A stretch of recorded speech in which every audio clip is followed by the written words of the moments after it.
का बात किए थे। आइडेंटिफिकेशन में हम आपको बताया था कि आइडेंटिफिकेशन अगर आपको जानना है, मतलब किसी जीव को अगर पहचानना है तो कुछ बातें हैं जिसको हमको ध्यान में रखनी होगी या हमको जाननी होगी। आप में से अधिकांश बच्चों से अगर ये पूछा जाता है कि एंटीरियर इंड क्या होता है, पोस्टीरियर इंड क्या होता है, तो अधिकांश को दिक्कत होता है। या टीएस क्या होता है, ट्रांसवर्स सेक्शनिंग क्या होता है, एलएस क्या होता है, वीएस क्या होता है। तो हम क्या चाह रहे हैं, देखो ऐसा आपकी किताब में एनसीईआरटी में इतना ज़्यादा तो दिया नहीं है, तो हो सकता है ढेर सारे बच्चों को ये लगता हो कि ज़्यादा बता दे रहे हैं। ये ज़्यादा नहीं है। हम कोशिश क्या कर रहे हैं कि जो भी आपका बॉटनी हो या जूलॉजी हो, दोनों पोर्शन जो है उसमें जो आपका इसे क्लासिफिकेशन से या आपको जानने से जो भी संबंधित है ना बात, उस सब बातों को हम क्या करें, एक जगह पर जो है ना कम से कम कर लें। तो इसलिए हम इसको जो है ना आपको क्लियर कट बता दिए।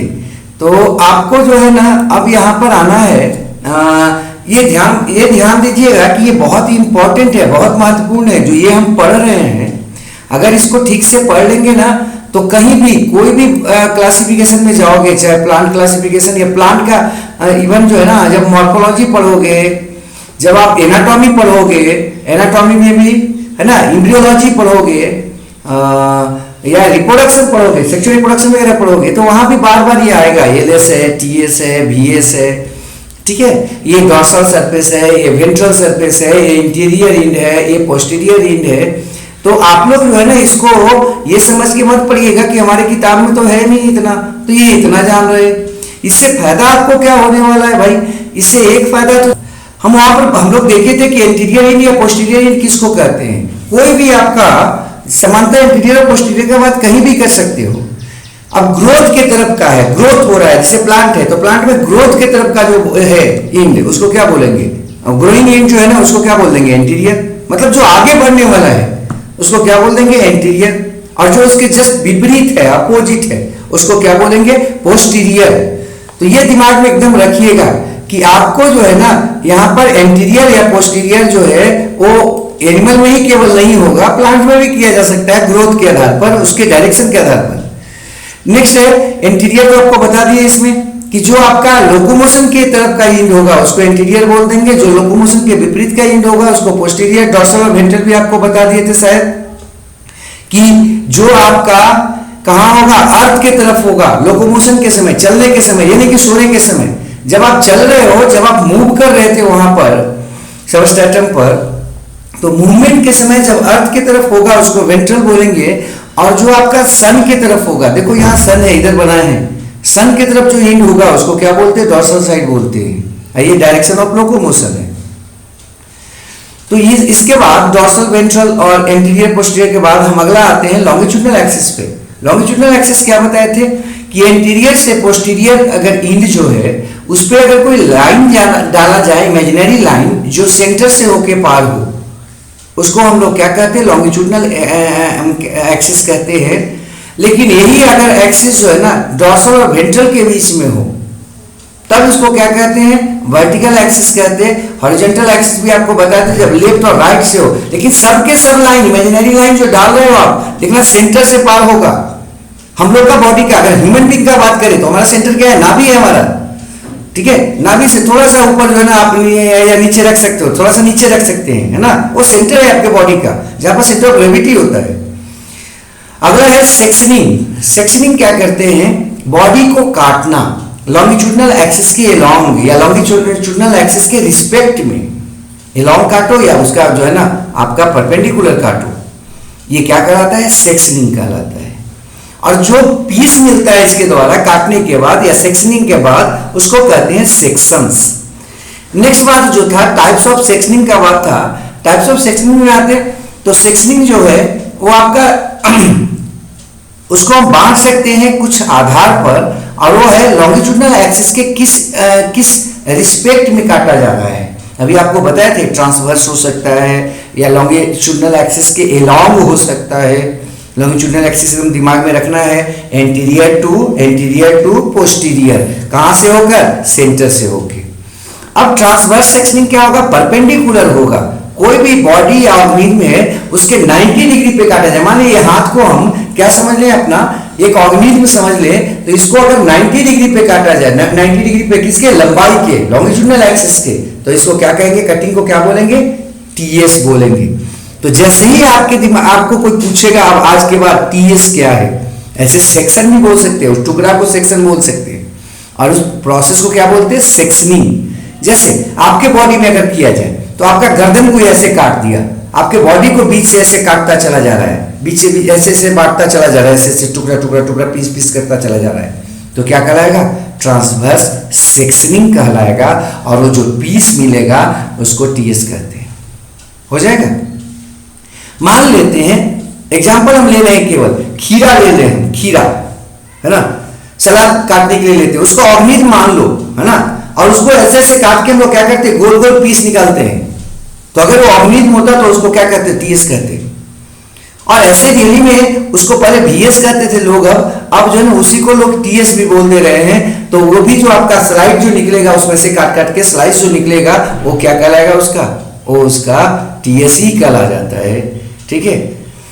तो अभी आप सलाद में प्याज को काटते हो वैसे से लंबाई के जो है ना वो परपेंडिकुलर में मार लेते हो, काट लेते हो, तो उसको भी लोग टीएस ही कहते हैं। तो फ्लावर को कट करोगे आप वैसे बीच से तो क्या कहलाएगा, टीएस। तो मानिए आपको कहा जाएगा कि ये फ्लावर का टीएस है ना, सिमेट्री पढ़ेंगे वहां भी, फ्लावर में भी पढ़ना है। ठीक है। आपको बोला जाएगा वहां पर कि ये जो है ना स्टेम का टीएस है, तो आपके दिमाग में आ जाना चाहिए। ऐसे समानता हम ऑर्गन्स को जब काटते हैं तो उसके लिए बीएस यूज करते हैं, लेकिन अब जो है ना जो मॉडर्न किताब जो भी है वो सब का सब टीएस ही लिख देता है उसको, ट्रांसवर्स सेक्शनिंग। तो देखो इसको जब काटे लॉन्गिट्यूडिनल एक्सिस के अलोंग तो क्या हुआ, आपको गोलाकार पीस मिला, ऐसे ऐसे कट गया। हाँ, और ये सब क्या कहलाएगा, ट्रांसवर्स सेक्शंस कहलाएगा या टीएस कहलाएगा। और इस प्रोसेस को ट्रांसवर्स सेक्शनिंग कहेंगे, कोई दिक्कत नहीं होना चाहिए। नेक्स्ट बात कर रहे थे लॉन्गिट्यूडिनल सेक्शनिंग का। अगर प्लेन ऑफ सेक्शनिंग मतलब कि काटने का जो प्लेन है वो या तो पैरेलल या एलोंग हो लॉन्गिट्यूडिनल एक्सिस का। ठीक है, लॉन्गिट्यूडिनल एक्सिस के एलोंग हम काटे, पैरेलल काटे, तो इसको कहते हैं लॉन्गिट्यूडिनल सेक्शनिंग। लॉन्गिट्यूडिनल सेक्शनिंग जो होता है वो भी दो भाग में हो सकता है। जैसे आपकी बॉडी को ऐसे काटना है लंबाई में, ऐसे काट रहे थे तो क्या एक ही ढंग है ना काटने का, किसी भी साइड से काटो, चाहे जैसे हम आपको फिर से बोल रहे हैं, ये आपका बॉडी था, मान लेते हैं ये आपका बॉडी है, ये आपका बॉडी है। तो बॉडी को किधर से भी काटो, ऐसे काटो, ऐसे काटो, या फिर जो है ना इधर से काटो, इधर से काटो, ऐसे ऐसे ऐसे ऐसे पीस करके काटो, तब भी क्या होगा, वो ट्रांसवर्स सेक्शन ही नहीं होगा। लेकिन बॉडी को लंबाई में अगर फाड़ना हो तो कैसे फाड़ सकते हो, दो चीज आ सकते हैं। पहला ऐसे बीच से फाड़ दे तो क्या हो जाएगा, एक तरफ लेफ्ट और एक तरफ राइट हो जाएगा। दूसरा क्या हो सकता है, ऐसे ऐसे फाड़े इस तरह से, है ना, समझ रहे ना, ऐसे फाड़ रहे हैं। इस तरह से फाड़ने से क्या होगा यार, इस तरह से फाड़ेंगे तो आगे आ जाएगा क्या, वेंट्रल, और पीछे क्या हो जाएगा, डॉर्सल। तो बॉडी को जो है ना हम ऐसे जब काटते हैं लंबाई में तो दो ढंग से काट सकते हैं, या तो डॉर्सल और वेंट्रल साइड अलग अलग कर दें, या फिर क्या कर दें, लेफ्ट और राइट क्या करें, एक दूसरे से अलग कर दें।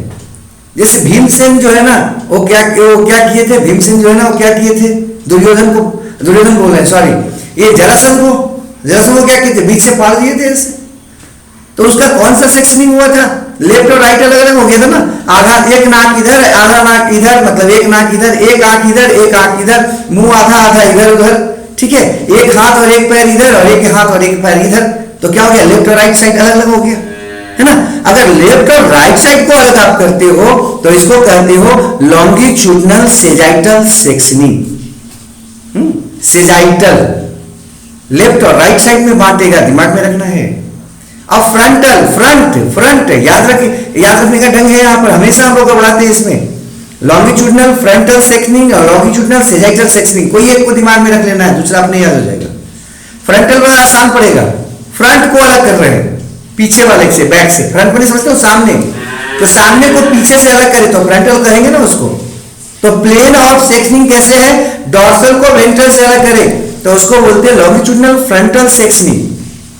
ठीक है, तो लॉन्गिट्यूडिनल फ्रंटल जो सेक्शनिंग होगा उसमें हम लोग क्या करते हैं, बॉडी को जो है ना एंटीरियर टू पोस्टीरियर जो बांटते हैं सेंटर से होके, वो क्या करते हैं, उससे बॉडी को दो भाग में बांट देते हैं, डॉर्सल और वेंट्रल हाफ में, तो फ्रंटल हो जाएगा। और अगर जो है ना हम लोग लेफ्ट और राइट में बांट देते हैं अगर, तो इसको क्या कहते हैं, सेजाइटल सेक्शनिंग कहते हैं। हो जाना चाहिए आराम से। तो ये तो लॉन्गिट्यूडनल सेक्शनिंग था। हाँ, लॉन्गिट्यूडनल एक्सिस के अलोंग कर रहे थे या परपेंडिकुलर या पैरेलल, सॉरी पैरेलल कर रहे थे। अगर परपेंडिकुलर करेंगे तो ट्रांसवर्स है ना, बॉडी को ऐसे काटेंगे, पीस पीस पीस पीस, किसी का गर्दन काट दिए तो क्या हो गया उसका, हाँ ट्रांसवर्स सेक्शनिंग कर दिए। ठीक है, कोई बीच से कट गया है ट्रेन से तो क्या हो गया उसका, ट्रांसवर्स सेक्शनिंग हो गया। और जो पीस आएगा छोटा छोटा मिला वो क्या कराएगा, ट्रांसवर्स सेक्शनिंग, सेक्शंस कराएगा, टीएस। अब आते हैं हम जर्मिनल लेयर्स के बारे में। हाँ, पांचवा जो बात था सेक्शनिंग था चौथा, पांचवा जो फिफ्थ जो है उसका नाम है germinal sectioning, germinal layers. Germinal layers किसको कहते हैं, देखो जर्मिनल जैसा कि नाम है, जर्मिनल मतलब बनाने वाला, जन्म देने वाला, जन्म मतलब उत्पन्न करने वाला। वैसा लेयर जो आपके बॉडी को क्या करता है, बनाता है, करता है।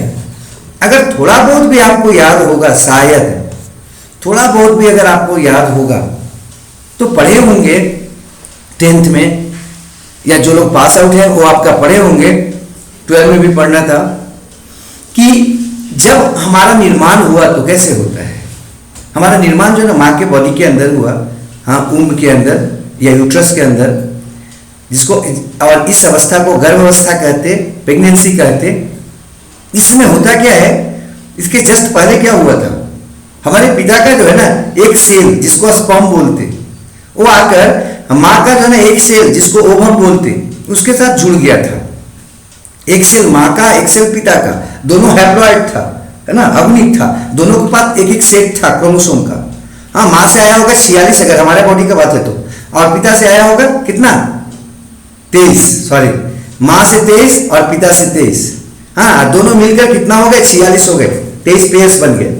हाँ, एक सेट माँ से आया होगा, एक पिता से आया होगा, हैप्लॉइड माँ से और हैप्लॉइड पिता से। इनका जिस सेल में आया होगा उसका नाम ओवम था, और पिता का जिस सेल से आया होगा स्पेशलाइज्ड सेल से, उसका नाम स्पर्म था। दोनों आपस में जुड़कर एक सेल का निर्माण किया और उसका नाम था जाइगोट।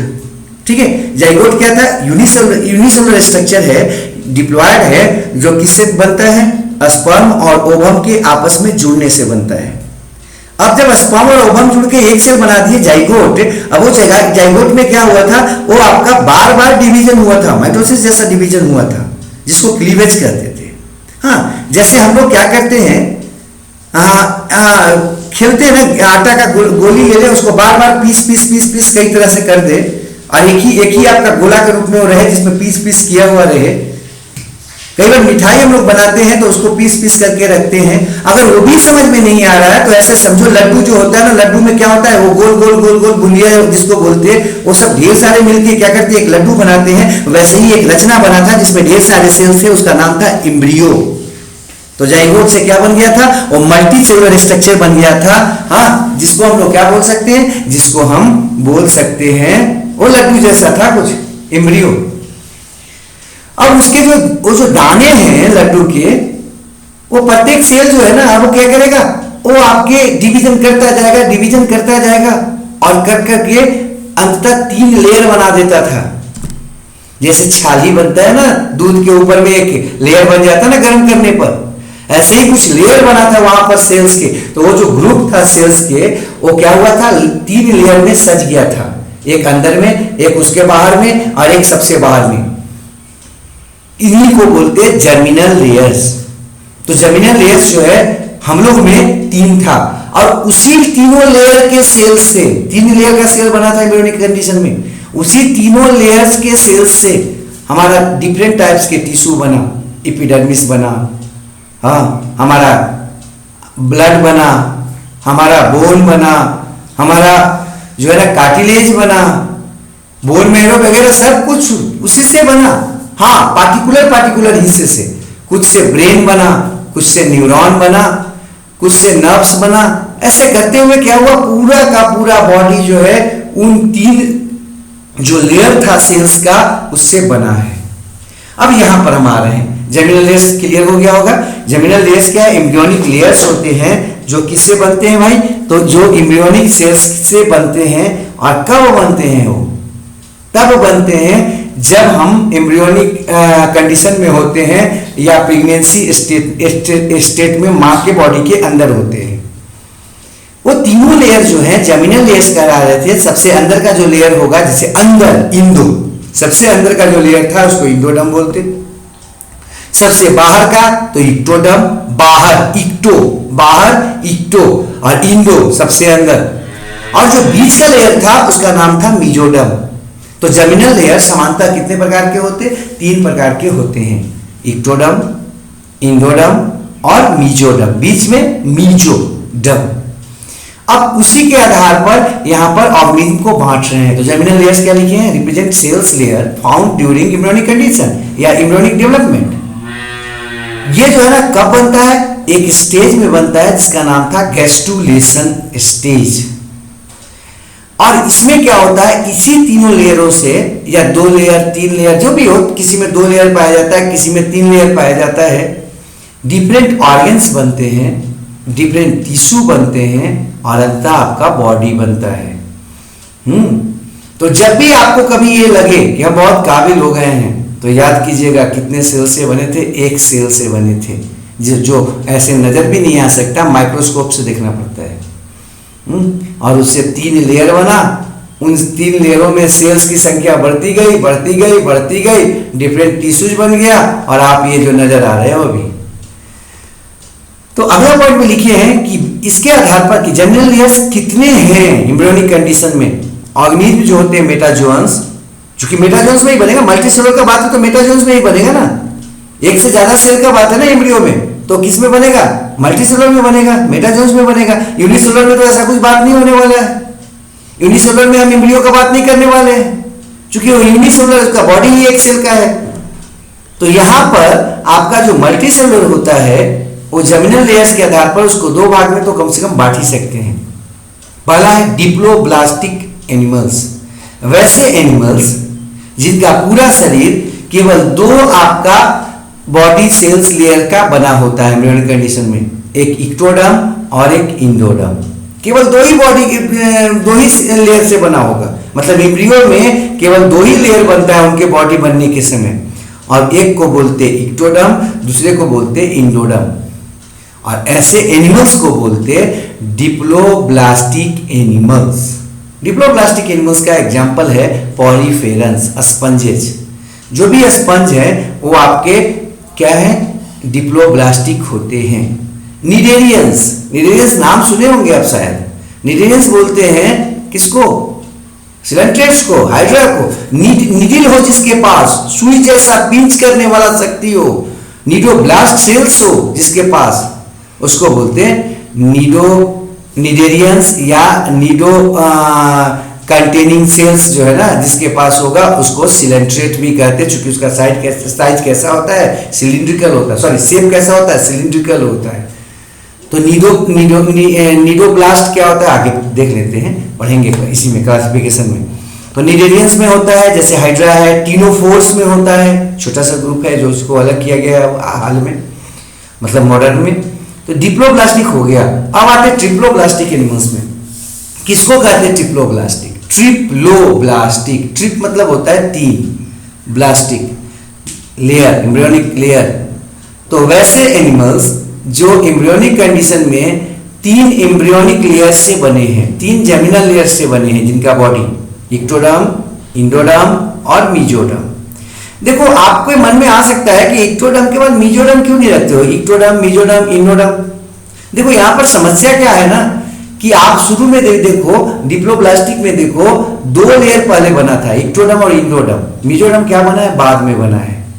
तो ये बाद में बना है मीजोडर्म, इसलिए इसको हमेशा हम लोग जो है ना समानता लिखने का ढंग में भी इसको पीछे रखना, याद रखने का एक जरिया हो जाएगा कि मीजोडर्म का निर्माण क्या होता है? सबसे बाद में होता है। क्वेश्चन पूछता है कि कौन सा जर्मिनल लेयर जो है वो आपका इवोल्यूशन में सबसे बाद में बना होगा, तो कौन था? मीजोडर्म एडवांस एनिमल्स में पाया जाता है। तो लिखे हैं ऑल मेटाजोन्स फ्रॉम प्लैटीहेल्मिन्थ टू कॉर्डेट, प्लैटीहेल्मिन्थ से लेके कॉर्डेट तक जो भी एनिमल्स हैं सब कैसे हैं? ट्रिप्लोब्लास्टिक हैं, मतलब उसमें 3 लेयर्स एम्ब्रियोनिक कंडीशन में पाए जाते हैं। इस बात को लिख दिए हैं कि मीजोडर्म जो है वो आपका प्लेटियन तो कॉर्डेट बोले हैं, ठीक है ना। कॉर्डेट क्या है आगे देखने वाले हैं, देखेंगे। मेसोडर्म थर्ड और लास्ट जर्मिनल लेयर है जो एनिमल इवोल्यूशन में आया था। हम लोग का जो इवोल्यूशन हुआ है, जैसा कि हम लोग अभी तक मानते हैं इस बात को कि सबसे पहले आर्कीबैक्टीरिया आया होगा, आर्कीबैक्टीरिया जैसा जीव आया होगा, सल्फर बैक्टीरिया, आर्कीबैक्टीरिया, है ना। उससे धीरे धीरे जो है ना ट्रू बैक्टीरिया आया होगा, उससे जो है ना धीरे धीरे अल्गी आए होंगे, फंजाई आए होंगे, और धीरे धीरे हम लोग अलग होते चले गए और हम लोग सब आ गए हैं, ठीक है। तो ये जो इवोल्यूशन है, कॉम्प्लेक्सिटी जो बढ़ता गया है, उसमें सबसे बाद में आने वाला एम्ब्रियोनिक लेयर या जर्मिनल लेयर कौन था? मेसोडर्म था। ऐसा कुछ कर सकते हैं आप। सिपलाइजेशन का बात करते हैं। सिपलाइजेशन क्या है? सीफल आता है हेड के रीजन के लिए, ठीक है, ये हेड रीजन। अब सबसे नीचे का बात करो आप, फंजाई का तो खैर वो प्लांट का बात हो जाएगा। यहाँ पर आ जाओ, मल्टी सेलुलर में बात हम लोग करते हैं स्पंज से। स्पंज है, वहाँ से मल्टी सेलुलर का शुरुआत होता है। स्पंज है, सेकेंड नंबर पर कौन है? सिलेंट्रेट है, ठीक है। तो स्पंज और सिलेंट्रेट में देखिए वहाँ पर कोई ब्रेन जैसा नहीं होता है ना, वहाँ पर कोई स्पाइनल कॉर्ड जैसा नहीं होता है, ठीक है। जैसे जैसे ऑर्गेनिज्म जो है वो डेवलप होता गया, विकसित होता गया, उसको स्पेशलाइज्ड फंक्शन के लिए स्पेशलाइज्ड ऑर्गन की आवश्यकता पड़ी। आपको हम पहले भी बोले थे कि एडवांस किसको कहते हैं। अगर आपके मन में ये आता है कि एडवांस का मतलब कम कपड़ा पहन के घूमने वाला, एडवांस का मतलब किसी को बात बात में गाली दे देने वाला, एडवांस का मतलब बहुत बड़ा गाड़ी पर चलने वाला, ऐसा नहीं है। बायोलॉजी कहता है एडवांस उसको कहते हैं जो सबसे ज्यादा प्रिवेंट करता है अपने आप को, अपना सुरक्षा करता है, प्रोटेक्शन करता है अपने बॉडी को, जो वातावरण में सबसे बढ़िया ढंग से रह लेता है, वो क्या है? एडवांस है। अगर कोई आदमी आराम से ठंड में घूम लेता है बिना ज्यादा कपड़ा पहने हुए, या ऐसे खुले घूम लेता है और उसको कुछ नहीं होता, तो आपसे ज्यादा एडवांस है, मतलब ज्यादा क्या हो गया? एडेप्ट हो गया है वो। तो एडवांस का मतलब यहां पर है जो सुरक्षित ज्यादा है इन्वायरमेंट में, ठीक है। तो ये यहां पर एडवांस, जैसे जैसे हम एडवांस होते गए हमारे ऑर्गन्स को क्या करना पड़ा? स्पेशलाइज्ड होना पड़ा विशेष कामों के लिए। और इसलिए एडवांस घरों में अगर आप जाते होंगे तो देखिएगा वहां पर अलग रूम अलग अलग कामों के लिए होते हैं। स्टडी के लिए अलग रूम, बेडरूम अलग, ठीक है, ओ किचन अलग, लेटरिन बाथरूम, सब कुछ का अलग अलग व्यवस्था, खाने का अलग व्यवस्था होता है। हाँ, बात करने के लिए अलग बालकोनी और ये होता है। लेकिन जब आप प्रिमिटिव घरों में जाओ तो वहां पर क्या देखते हैं? एक ही रूम, दो ही रूम में सब काम कर रहे हैं। बर्तन जो है ना, कुछ आधा थाली जो है सो रखा हुआ है किस पे? बिछावन पे। चम्मच है ना उधर खिड़की पर है, वहीं पर कलम भी रखा हुआ है। ऐसा अगर कोई घर में अगर आपको मिले तो आप समझना हो क्या है? प्रिमिटिव, एडवांस नहीं है। तो एडवांस का मतलब है सेपरेशन हो, काम का क्या हो? लेवल ऑफ डिवीजन हो, लेवल ऑफ डिवीजन हो उस घरों में। तो यहां पर हम यही बोले सिविलाइजेशन की आवश्यकता क्यों पड़ी?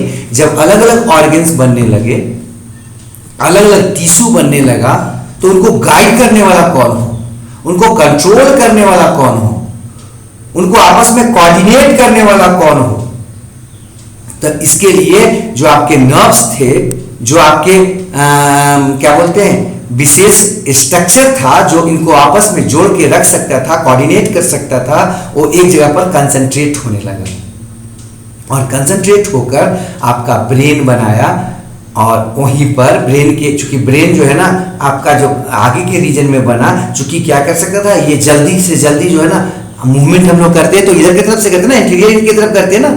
तो जब मूवमेंट करते हैं तो सेंस आपको पकड़ना होता है उसको कि जहां हम जा रहे हैं वो सही है कि गलत है। इसलिए अधिकांश जो सेंसरी ऑर्गन्स थे वो आपके इस रीजन में आ गए, इंटीरियर रीजन में आ गए। तो पूछता है कि इंटीरियर रीजन में ही सेंसरी ऑर्गन्स क्यों होते हैं, ब्रेन क्यों होता है? तो क्या बोलोगे? क्योंकि जो मूवमेंट होता है इंटीरियर डायरेक्शन से ही होता है। तो सबसे पहले अगर एडवर्स कंडीशन आएगा या कंडीशन के डिटेक्शन करने का बात आएगा, डिटेक्ट करने का बात आएगा, तो कौन करेगा? वो एंटीरियर इन ही करेगा। इसलिए इन रीजन में क्या हुआ? ब्रेन आपका आ गया। और क्या आ गया? आपके जो सेंस ऑर्गन्स थे वो ज्यादा आपके इस रीजन में पाए जाते हैं, ठीक है। कम से कम 4 सेंस ऑर्गन तो बता ही सकते हैं आप, कान, ठीक है, आंख, नाक और जीभ। हाँ, बाकी जो है स्किन तो पूरे बॉडी पे है। क्यों ऐसा है कि सबसे ज्यादा सेंसरी ऑर्गन्स यहीं पर हैं, क्योंकि हम मूवमेंट जो करते हैं एंटीरियर डायरेक्शन से ही करते हैं, एंटीरियर एंड से ही करते हैं। तो चूंकि यहाँ पर ही सिफिलाइजेशन का मतलब होता है वो क्या, मस्तिष्क का निर्माण होना, ब्रेन का निर्माण होना। तो यहाँ पर हम वही इस बात को यहाँ पर रखना चाह रहे हैं। सिफिलाइजेशन क्या है, differentiation of head at the anterior end of the animal body. और क्यों हुआ इसका रीजन आपको बता दिए हम, क्योंकि ये आपका मूवमेंट का आपका डायरेक्शन जो था मूवमेंट का, उसका सबसे पहला एंड यही था बॉडी का जो उसके तरफ बढ़ता था। नेक्स्ट जो है it occurs due to concentration of neurons. अभी हम आपको समझाए हैं सेंसरी सेल्स, जिससे सेंस ऑर्गन बन गया, और न्यूरॉन के कंसंट्रेशन से क्या बना, ब्रेन बना। और तो और माउथ पार्ट्स आ गए, ठीक है। चूंकि मूव कर रहे थे तो भोजन की तरफ सबसे पहले पहुंचने वाला जो एंड था वो भी कौन था, एंटीरियर था।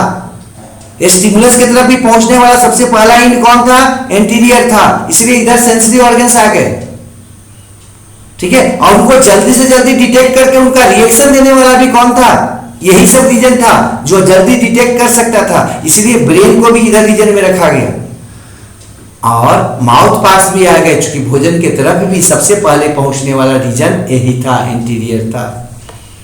इससे क्या होता है, भोजन भी जल्दी मिल जाता है, और जल्दी से जल्दी हम इन्वायरमेंटल चेंजेस के लिए एडजस्ट कर सकते हैं। आपको अभी हम बताएं, सबसे पहले इसकी शुरुआत देखी जाती है प्लेटी हेलमिंथ से, या फ्लैट वॉर्म जो था वहां से आपको ये मिलेगा। कौन, सिफिलाइजेशन, मतलब वो इस हेड का बनना। और इसमें टैप वॉर्म है, लिवर फ्लूइड के, आप तो इसको समझते होंगे शायद। नेक्स्ट बात जो हम लोग करते हैं वो है सेगमेंटेशन या मेटामेरिज्म। सेगमेंटेशन मतलब बॉडी कई टुकड़ों में बटा हुआ, और मेटामेरिज्म, मेटामर मतलब होता है छोटा छोटा एक जैसे इकाई, यूनिट्स, हाँ उसको मेटामर्स बोलते हैं। इसके पहले थोड़ा सा मेटामेरिज्म के बारे में आप लोग ऐसे भी समझ सकते हो, जैसे ट्रेन का बॉगी होता है ना, ट्रेन का बॉगी, तो प्रत्येक ट्रेन का बॉगी क्या होता है, एक दूसरे से इंडिपेंडेंट होता है। एक बॉगी जो होता है वो स्वतंत्र यूनिट जैसा काम करता है। टॉयलेट उसका अपना होता है, उसका अपना पानी होता है, उसका अपना मतलब बाथरूम है, हाँ उसका अपना गेट होता है, उसका अपना जो है ना वो सोने वाला बेड होता है, अपना एरिया होता है जिसमें आप मूव कर सकते हो। तो एक यूनिट जैसा काम करता है। ऐसा ही कुछ आपके बॉडी के अंदर भी पाया जाता है, हाँ छोटे छोटे हिस्सों में सेपरेट यूनिट जैसा काम करने वाला, और इसको कहते हैं सेगमेंटेशन और मेटामेरिज्म। तो मेटामेरिज्म क्या है भाई, सेपरेशन क्या है, सेगमेंटेशन क्या है, लीनियर रिपीटिशन ऑफ पार्ट्स और ऑर्गन्स ऑफ एन ऑर्गेनिज्म या एनिमल्स।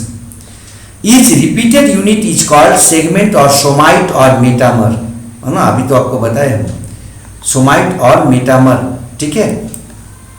अगला जो बात कर रहे हैं यहाँ पर, ये ध्यान रखिएगा मेटामर्स को, ठीक है ना। मेटामर्स क्या है, सोमाइट क्या है, ये सब दिमाग में आ जाना चाहिए। नेक्स्ट जो बात कर रहे हैं ये आपका दो प्रकार का हो सकता है, एक स्यूडो मेटामेरिक और एक है मेटामेरिक। स्यूडो मेटामेरिक किसको कहते और मेटामेरिक किसको कहते, ये बात कर लें पहले। स्यूडो मेटामेरिक का मतलब है जिसमें आपका वेल डेवलप आपका सेगमेंटेशन नहीं है, हल्का हुआ है लेकिन पूरा आपका वेल डेवलप नहीं है, तो उसको बोलते हैं स्यूडो मेटामेरिक। जैसे प्लेटी हेलमिंथ में शुरुआत तो हुआ था लेकिन पूरी तरह से उसका बॉडी जो है अलग अलग पार्ट्स उसके इंडिपेंडेंट यूनिट जैसा काम नहीं करते हैं, इसलिए वहां पर ठीक से मेटामेरिक वो है ये नहीं कर सकते हम। अगला है मेटामेरिक। ये जो है ना मेटामेरिक जो होते हैं ये एनिलिड से बढ़िया से शुरू होता है। अर्थवॉर्म में आप देखे होंगे, अर्थवॉर्म जो है ना उधर की तरफ जा रहा है मान लेते हैं, और काट दीजिए एक इंड को, देखिएगा फिर पीछे की तरफ अपना ये इंड उधर मूव कर जाता है। उसके जो सेगमेंट जो उसमें नजर आपको आते हैं ना, छोटे छोटे छोटे इकाई जैसा जो नजर आता है आपको, धसा धसा और उभरा हुआ जो रीजन जैसा नजर आता है, बॉगी जैसा, वो सब उसका जो है ना स्वतंत्र यूनिट जैसा काम कर सकता है। तो ये आपको मेटामेरिक का बात बता रहे थे। तो आपको आप अर्थवॉर्म में पाया जाता है, लेकिन आर्थ्रोपोड्स और कॉर्डेट्स हम लोग में भी पाया जाता है। हम लोग में जो है ना आप देख सकते हो वर्टिब्री का बात, 33 वर्टिब्री पाया जाता है, आप शायद जानते होंगे। हम लोगों में 33 वर्टिब्री है। ये जो वर्टिब्री है 33, और नर्व्स भी आप देखते होंगे, मसल्स का बैंड देखते होंगे आप। ये सब के सब रिप्स हैं। ये सब किसको बता रहे हैं कि हम लोग कभी न कभी हम मेटामेरिक बहुत बढ़िया थे, लेकिन अभी भी उसका रिमेंस है ना, अभी भी हम लोग हैं मेटामर्स। आपके ये पेट में देखिएगा, वो आपको सिक्स पैक, वो जो बोलते हैं लोग मसल्स पैक, वो क्या है, मेटामेरिज्म का एग्जाम्पल है वो, है ना। एक जैसा एकदम नजर आ रहा है, सेम टू सेम कई वो यूनिट के रूप में। तो ये आपको हम बता रहे थे, हम लोग देख रहे थे सेगमेंटेशन या मेटामेरिज्म। अगला है सिमेट्री। सिमेट्री का बात करें अगर, तो सिमेट्री जो होता है ना, किसी एनिमल बॉडी को हम क्या करते हैं, कई यूनिट्स में बांटते हैं। सबसे पहले कर लें, अगर नहीं समझ में आएगा तो फिर हम बोर्ड पे जाएंगे। सिमेट्री जो है ना, वो क्या है, आपके बॉडी के, एनिमल की बॉडी को इक्वल भाग में बांटना, एक या दो प्लेन से, है ना, एक या दो साइड से, है ना, उसको दो इक्वल भाग में बांटना क्या कहलाता है, सिमेट्री कहलाता है। सिमेट्री का बात आपको उसमें भी आएगा, किसमें, जब हम बॉटनी पढ़ेंगे तो वहां भी आपका आएगा बात सिमेट्री का, ठीक है। तो सिमेट्री क्या है भाई, इक्वल हाफ में एनिमल्स को या होमिन के बॉडी को बांटना एक या दो प्लेन से, ये कहलाता है सिमेट्री। जिसको हम किसी भी एक या दो प्लेन से दो बराबर भाग में बांट सके किसी भी रचना को, तो उसको सिमेट्रिकल कहेंगे, और जिसको नहीं बांट सके उसको एसिमेट्रिकल कहते हैं। तो एसिमेट्री जस्ट नीचे लिखे हैं, देख लो। एसिमेट्री क्या है, तो inability to divide into equal halves through any planes.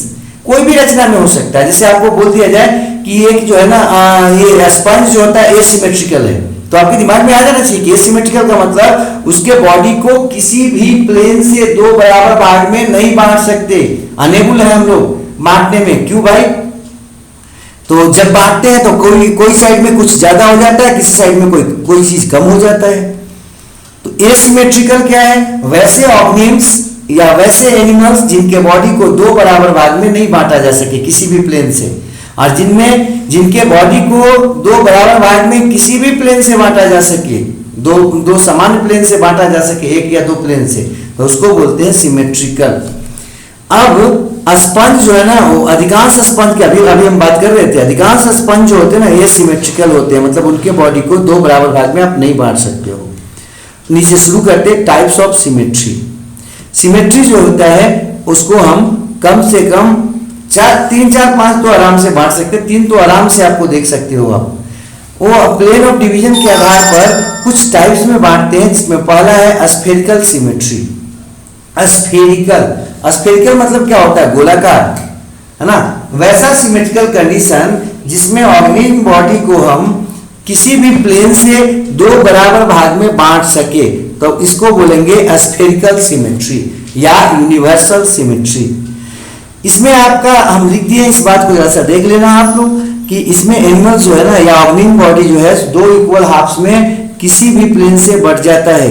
इसका कॉमन एग्जाम्पल, जो सेंटर से पास हो, ध्यान रखना है, सेंटर से पास होगा तभी दो बराबर भाग में बटेगा।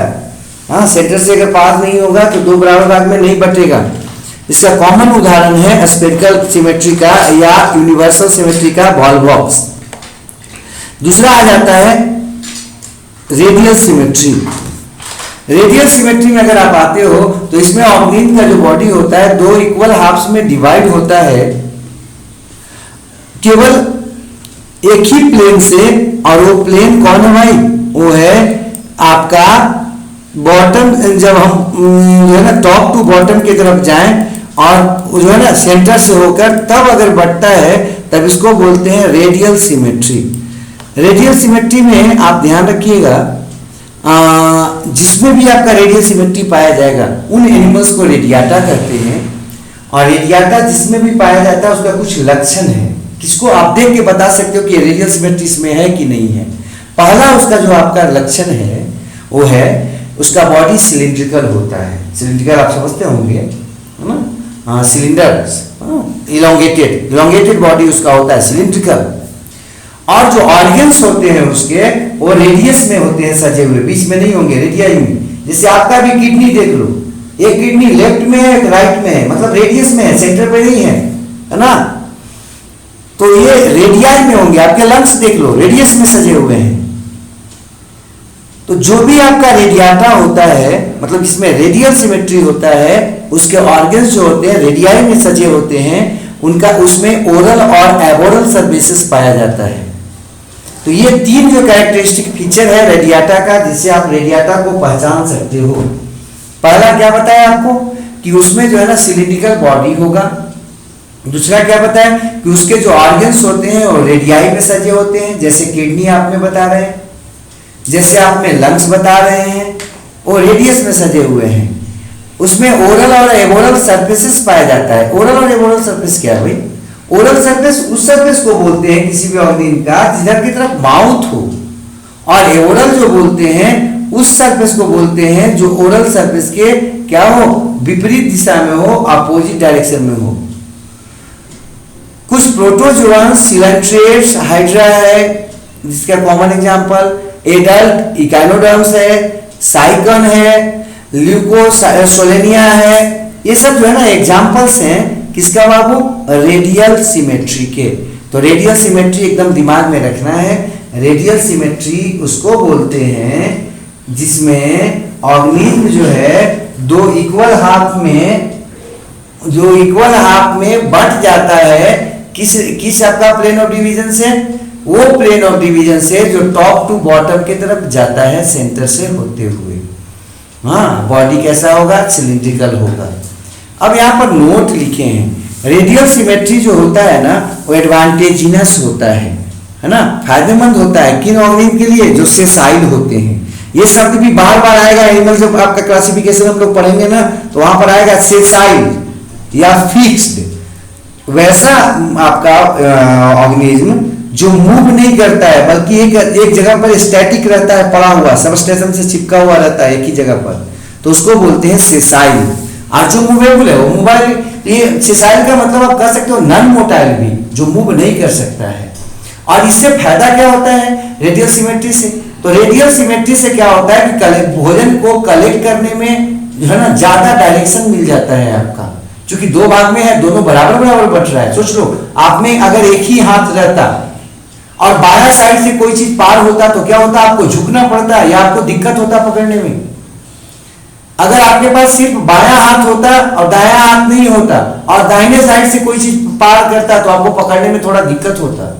लेकिन दोनों हाथ है आपका, दाया और बाया दोनों है, दोनों साइड में एक बड़ा एरिया आप पकड़ सकते हो। किसी भी ऑर्गेनिज्म को, किसी भी रचना जो आपके अगल बगल से पार कर जाए उसको आराम से पकड़ सकते हो।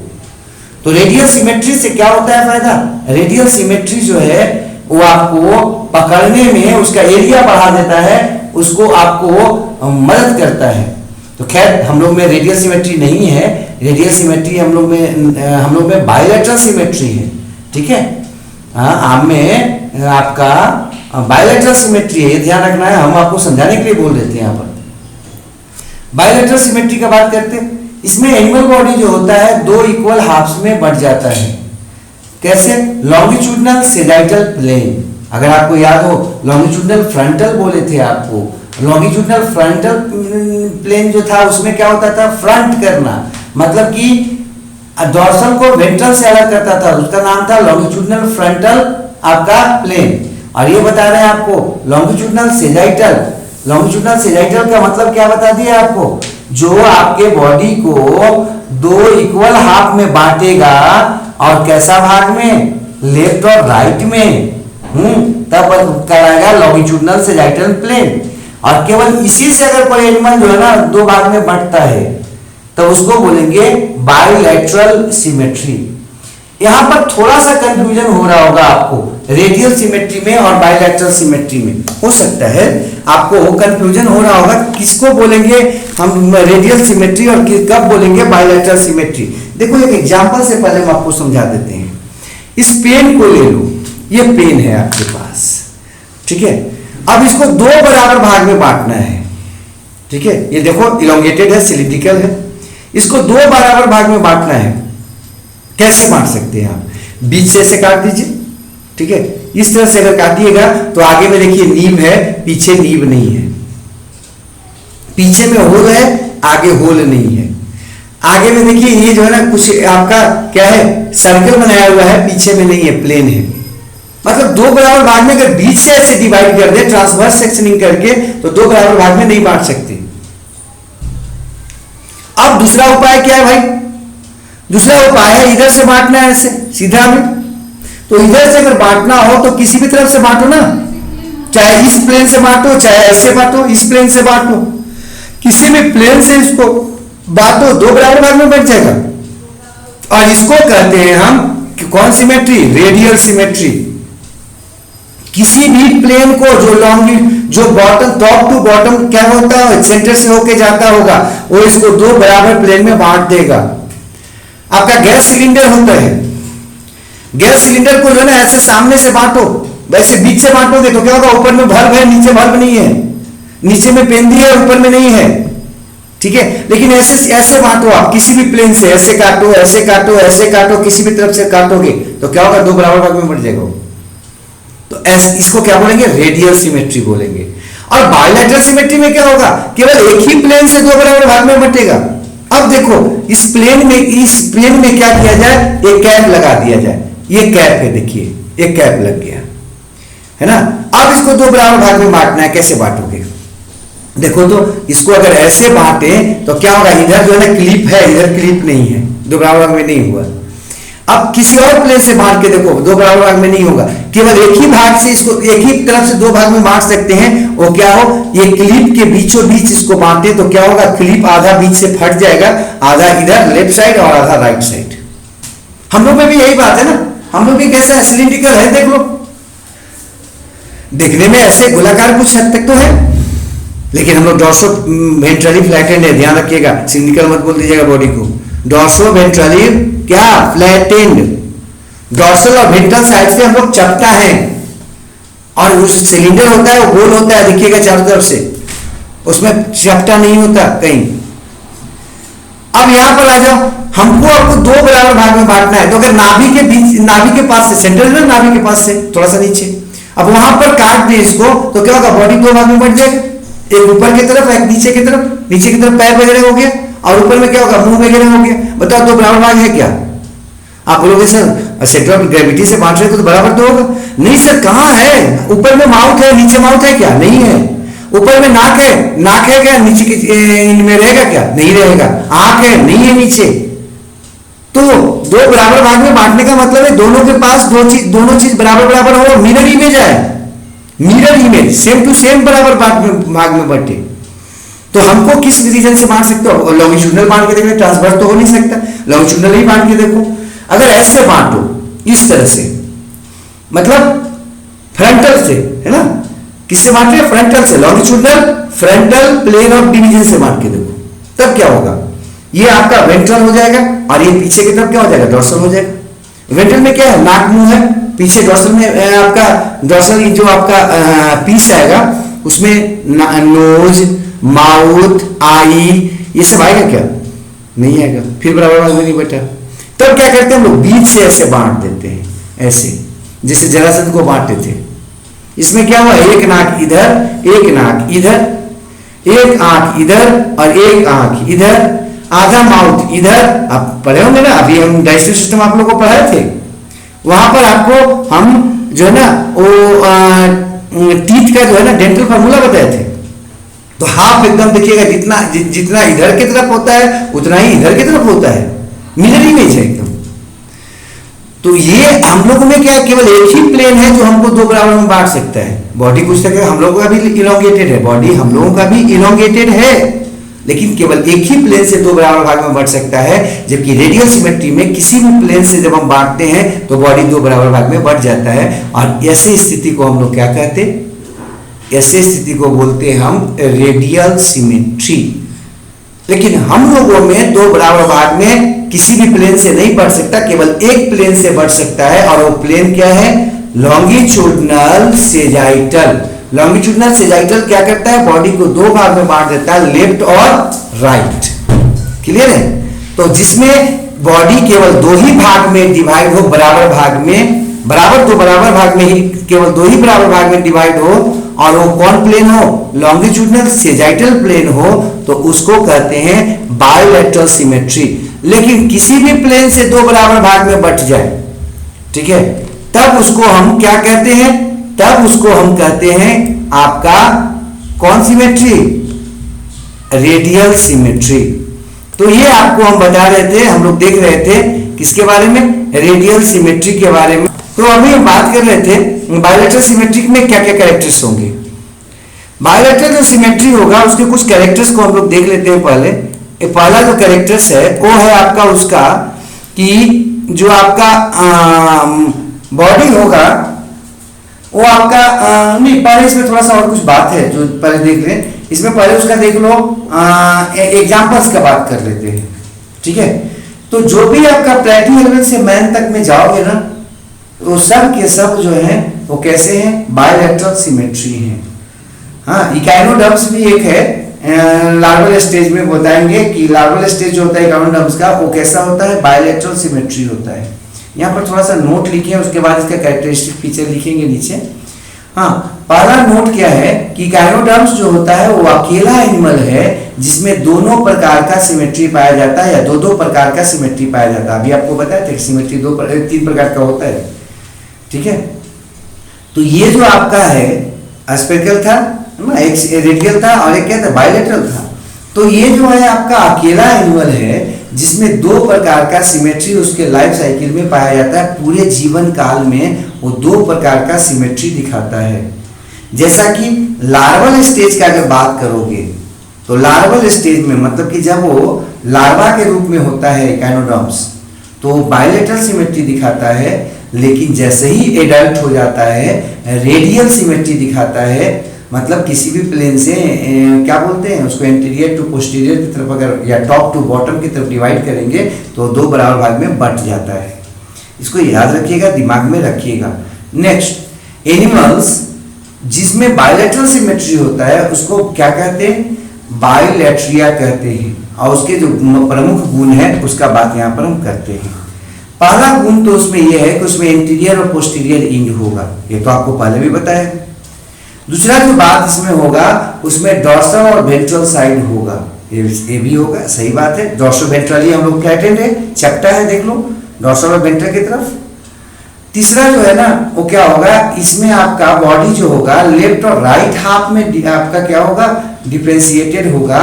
और दोनों के दोनों साइड जो होंगे लेफ्ट और राइट एक दूसरे के मिरर इमेज होंगे। मिरर इमेज का मतलब क्या है, एकदम जो है ना समान हूबहू एक दूसरे के जैसा है, ठीक है। आप देख लो, अगर आईना में आप देखते होंगे तो आईना में जस्ट अपोजिट आता है आपको वहां पर फिगर, और उसमें जो दाया आपका यहाँ है वहां बाया, और जो बाया है वहां पर क्या हो जाता है, दाया हो जाता है। वो मिरर इमेज का बात कर रहे हैं, एकदम सेम टू सेम आपको दोनों हाथ में होता है। नेक्स्ट है कि अरेंजमेंट जो होता है ऑर्गन्स का वो पेयर्स में होता है। कुछ एक ऑर्गन्स को छोड़ दे अगर तो आपके बॉडी के जितने ऑर्गन्स हैं वो आपके देख लीजिएगा पेयर में होंगे। हार्ट को छोड़ के अधिकांश को देख लो, आई देख लो एक पेयर, नोज देख लो एक पेयर, ठीक है। इवन आपका इसमें आ जाओ, क्या बोलते लंग्स में आ जाओ, वन पेयर, ठीक है।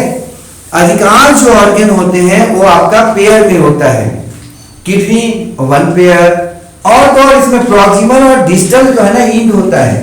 प्रॉक्सिमल और डिस्टल इंड, प्रॉक्सिमल इंड और डिस्टल इंड लगता है नहीं बताया, हाँ यहाँ पर कर लेते हैं। प्रॉक्सिमल इंड जो है ना वो आपका अटैचमेंट की तरफ होता है, मतलब वह इंड जिससे जो है ना कोई रचना या ऑर्गेन बॉडी कहीं अटैच कर रहा है वो क्या कहलाता है, प्रॉक्सिमल इंड। और वह इंड जो अटैचमेंट साइड से दूर हो उसको कहते हैं डिस्टल इंड्स, ठीक है।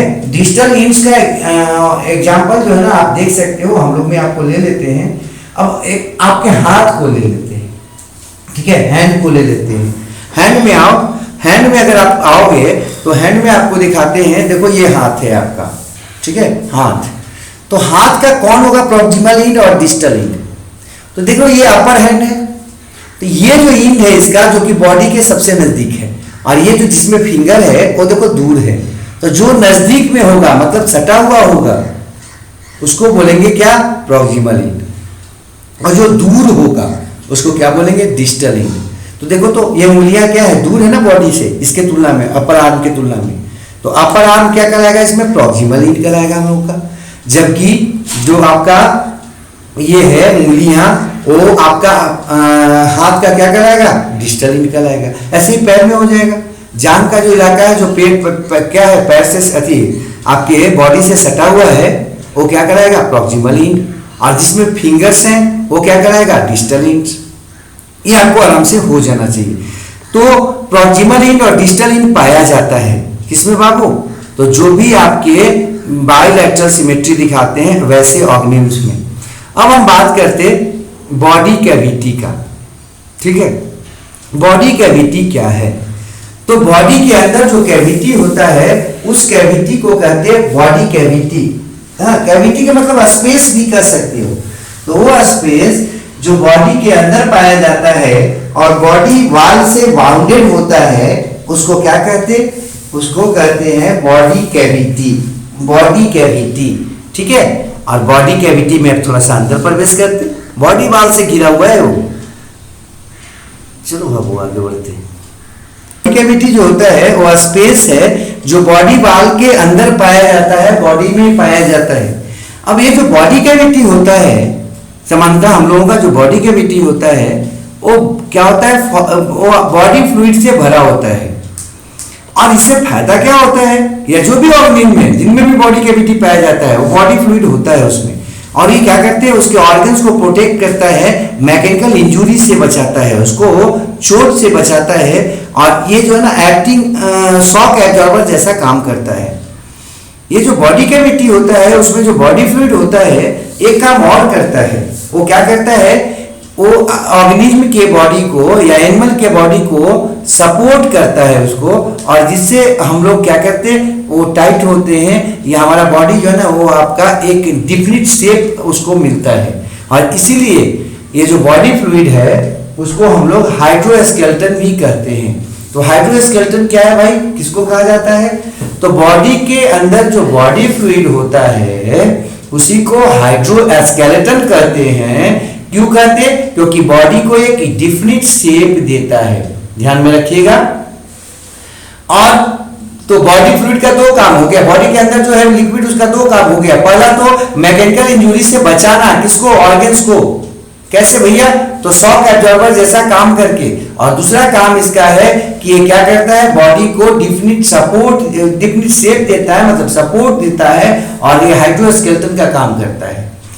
अब हम लोग आगे बढ़ते कि जो बॉडी कैविटी होता है वो डिप्लोब्लास्टिक और ट्रिप्लोब्लास्टिक एनिमल्स में अलग अलग होता है।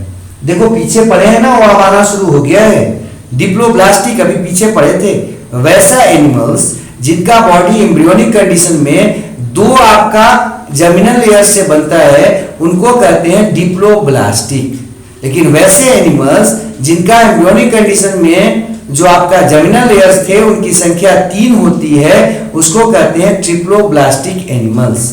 अब डिप्लोब्लास्टिक एनिमल्स में आते हैं तो दो इसमें एनिमल प्रमुख हैं, एक स्पंज है और एक सिलेंट्रेट्स है। स्पंज का बात पहले कर लेते हैं। स्पंज को हम लोग पॉरीफेरेंस कहते हैं। पोर मतलब होता है वो आपका ओपनिंग्स है ना, छोटी छोटी ओपनिंग को हम लोग क्या कहते हैं, पोर्स।